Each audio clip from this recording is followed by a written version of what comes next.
Assalamualaikum warahmatullahi wabarakatuh. Selamat pagi, salam sejahtera untuk semuanya. Untuk hari ini kita akan melanjutkan pembelajaran tematik kemarin tentang keberagaman suku, bangsa, dan budaya yang ada di Indonesia. Untuk hari ini kita akan melanjutkan ke kebersamaan dalam keberagaman. Inti dari pembelajaran kali ini adalah bekerja sama dalam kebersamaan. Apa itu kerjasama? Apa manfaatnya? Nanti kita akan pelajari dalam video kali ini. Kalian bisa membuka buku tematik di halaman 75, subtema 2 tentang kebersamaan dan keberagaman. Di dalam halaman 75 kalian lihat di sana ada teks bacaan tentang bekerja sama dalam keberagaman, menceritakan tentang Edo dan kelima temannya. Ya, masih berkaitan tentang kebersamaan, bagaimana nanti bekerja sama, manfaatnya. Kalian baca materi bekerja sama dan keberagaman. Di halaman selanjutnya nanti kita akan mengulang materi tentang gagasan pokok dan gagasan pendukung yang sudah dipelajari di awal tema 1. Di sana juga diminta untuk mendiskusikan dengan teman, membuat diagram dari hasil membaca bacaan tentang kebersamaan Edo dengan teman-temannya. Setiap paragraf memiliki satu gagasan pokok dengan didukung oleh beberapa gagasan pendukung. Nanti kalian isikan dalam halaman 78 tentang paragraf kedua. Masih ada 3 paragraf.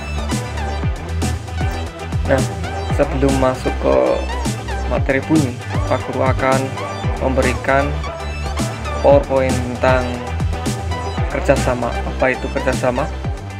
Kita simak PowerPoint berikut ini. Baik, kita akan melanjutkan materi kerjasama dalam subtema 2 kebersamaan dalam keberagaman. Situ ada bekerja sama dalam keberagaman.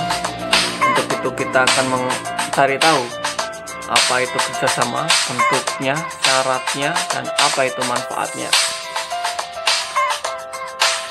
Kita mulai dari pengertian kerjasama. Apa itu kerjasama? Adalah sebuah usaha yang dilakukan oleh beberapa orang atau kelompok untuk mencapai tujuan bersama. Setiap usaha yang dilakukan baik itu oleh perorangan ataupun kelompok dengan tujuan yang sama, itulah yang dinamakan kerjasama. Tentunya kalian sudah pernah melakukannya baik di rumah, di sekolah, maupun di lingkungan masyarakat. Apa syarat-syaratnya? Kita lihat. Syarat kerjasama yang pertama adalah sukarela dan saling menguntungkan. Syarat sukarela artinya adalah tanpa paksaan, baik dari orang yang satu ke orang yang lain, dan saling menguntungkan, tidak ada yang dirugikan. Bentuk kerjasama macam-macam. Kita lihat contoh-contohnya. Yang pertama, membantu tetangga. Kalian tentunya sudah pernah berbuat baik kepada tetangga, kan? Nah, yang kedua, gotong royong. Dengan gotong royong, pekerjaan akan cepat selesai. Kerja bakti ini juga pernah kalian lakukan baik di sekolah maupun di rumah. Membersihkan lingkungan. Yang selanjutnya adalah siskamling. Menjaga keamanan juga tanggung jawab kita bersama. Kerjasama di lingkungan rumah ini yang harus setiap hari dilakukan. kerjasama di lingkungan sekolah, melakukan tugas piket. Apa manfaat kerjasama? Dengan kerjasama pekerjaan yang berat menjadi lebih ringan, cepat selesai, memuaskan, dan selainnya. Selanjutnya kita akan kuis dengan menjawab benar atau salah. Orang melakukan kerjasama mencapai tujuan pribadi, benar apa salah ya? Yang selanjutnya, tujuan kerjasama mencapai dengan rasa pamrih, benar apa salah? Selanjutnya, kerjasama akan berhasil jika saling menguntungkan, benar apa salah? Tulis jawabanmu di dalam kertas. Hanya dengan menuliskan benar atau salah.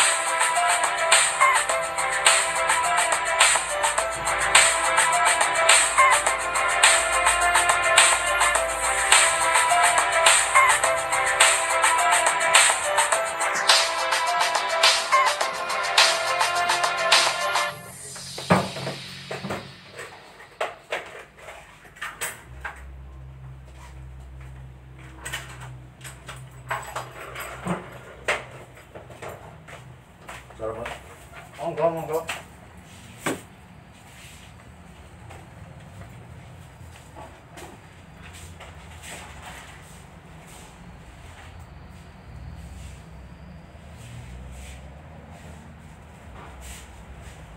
Selesaikan dengan seksama ya.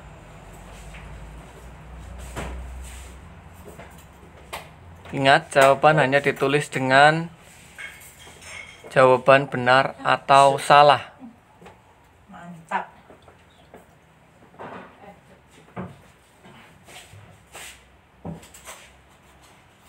Coba lagi ya.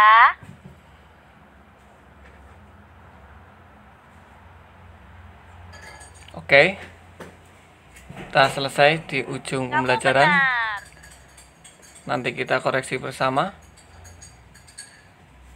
Setelah ini kita lanjut ke materi tematik selanjutnya.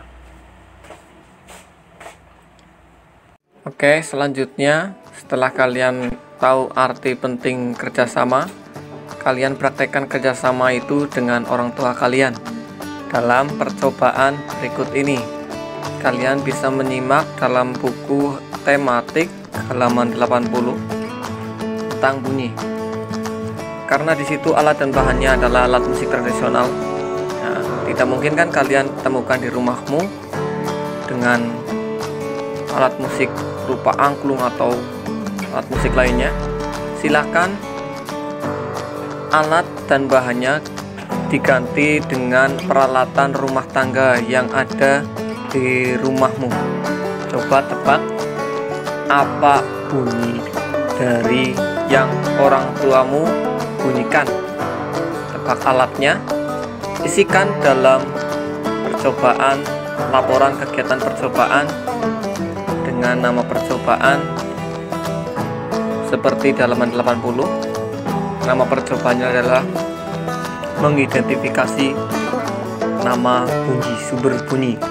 Baik, untuk selanjutnya kalian gunakanlah minimal 5 alat, dibantu oleh orang terdekat kalian yang ada di rumah, oleh ibu, ayah, adik atau siapapun yang ada di rumah. Silakanlah isi laporan kegiatan percobaan dengan jujur. Untuk selanjutnya kita akan mengulas kembali materi yang sudah pernah kita singgung di awal pembelajaran pada video sebelumnya tentang panca indera. Kali ini kita akan lebih spesifik ke indera pendengaran, yaitu telinga kita. Pada hari ini kita akan mencari tahu bagaimana skema telinga kita bisa mendengar bunyi, sehingga kita bisa menebak apa suara apa yang kita dengar. Bagaimana telinga merasakan getaran? Nah, simak video berikut ini. Bagian 2. Telinga sebagai indera pendengaran. Indera pendengaran kita yaitu sepasang telinga yang terletak di samping kepala kiri dan kanan. Telinga memiliki 3 bagian, yaitu bagian luar, bagian tengah, dan bagian dalam.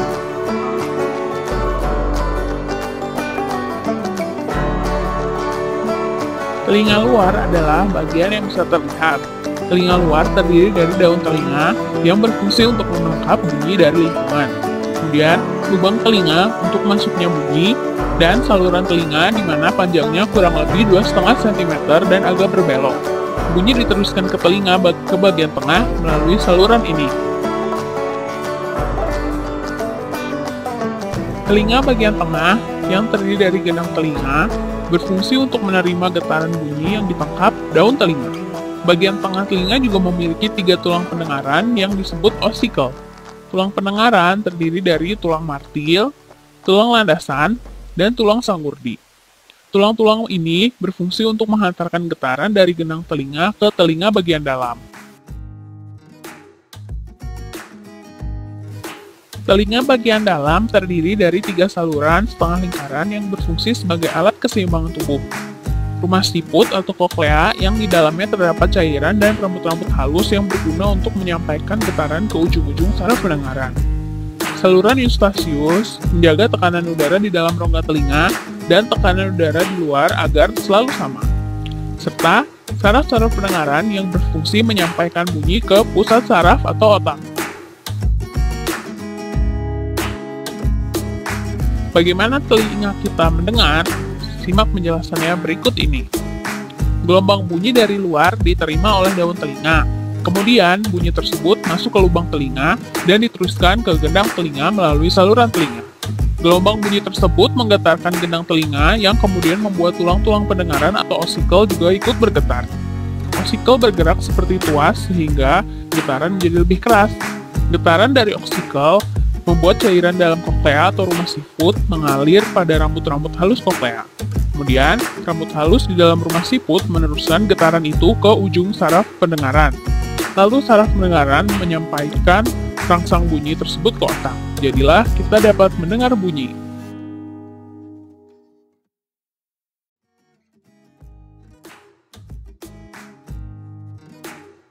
Telinga kita perlu dijaga agar selalu berfungsi dengan baik. Kita dapat memelihara telinga dengan cara hindari tempat yang bising dan terlalu keras karena dapat menyebabkan genang telinga sobek. Rutin membersihkan lubang telinga secara teratur dan harus hati-hati. Yang terakhir, jangan memasukkan benda keras yang tajam ke dalam telinga karena dapat melukai bagian dalam telinga.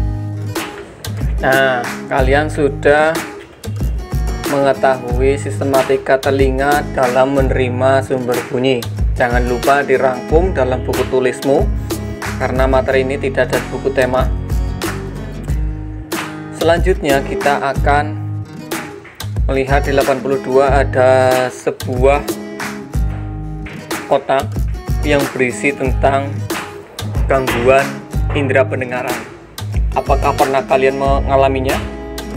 Kemarin sudah di materi video kemarin sudah ada macam-macam gangguan pada telinga. Nah, kalian coba ceritakan apakah kalian pernah mengalami gangguan pada indera pendengar kalian. Ceritakan secara singkat dalam 3 paragraf saja.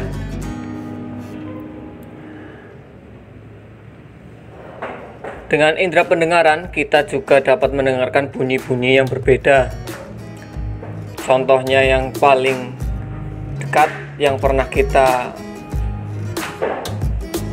rasakan kemarin adalah suara gema takbir, karena kita setelah Lebaran Idul Fitri. Nah, di sini kita ada sebuah cerita. Simaklah cerita itu dengan seksama, baca pelan-pelan. Selanjutnya, tugas yang terakhir adalah mengisikan jawaban sesuai pertanyaan berkaitan dengan cerita itu. Nah, untuk pembelajaran hari ini kita akhiri. Jangan lupa tugas-tugas yang ada dalam pembelajaran ini diselesaikan agar tidak menumpuk.